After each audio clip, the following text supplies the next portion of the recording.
Royal Challengers Bengaluru ಮತ್ತು Gujarat Titans ನಡುವಿನ ಪಂದ್ಯದ ಮುಖ್ಯಾಂಶಗಳನ್ನು ಇಲ್ಲಿ ನೀಡಲಾಗಿದೆ. ಐಪಿಎಲ್ 2025ರ 14ನೇ ಪಂದ್ಯ ರಾಯಲ್ ಚಾಲೆಂಜರ್ಸ್ ಬೆಂಗಳೂರು ಮತ್ತು ಗುಜರಾತ್ ಟೈಟಾನ್ಸ್ ನಡುವೆ ನಡೆಯಿತು.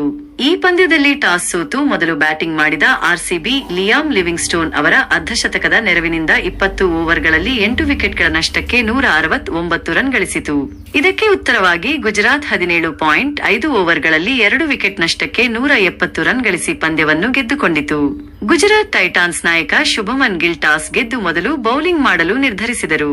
ಗುಜರಾತ್ ಟೈಟಾನ್ಸ್ ತಂಡವು ರಾಯಲ್ ಚಾಲೆಂಜರ್ಸ್ ಬೆಂಗಳೂರು ತಂಡವನ್ನು 8 ವಿಕೆಟ್ಗಳಿಂದ ಸೋಲಿಸಿತು.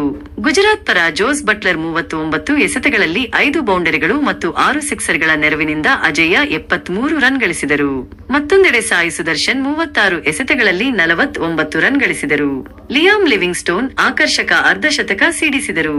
ಮೊಹಮ್ಮದ್ ಸಿರಾಜ್ ಅವರ ಮಾರಕ ಬೌಲಿಂಗ್ ಮತ್ತು ಸಾಯಿ ಸುದರ್ಶನ್ ಮತ್ತು ಜೋಸ್ ಬಟ್ಲರ್ ಅವರ ಸ್ಫೋಟಕ ಬ್ಯಾಟಿಂಗ್ ನೆರವಿನಿಂದ ಗುಜರಾತ್ ಟೈಟಾನ್ಸ್ ತಂಡವು ರಾಯಲ್ ಚಾಲೆಂಜರ್ಸ್ ಬೆಂಗಳೂರು ತಂಡವನ್ನು 8 ವಿಕೆಟ್ಗಳಿಂದ ಸೋಲಿಸಿತು.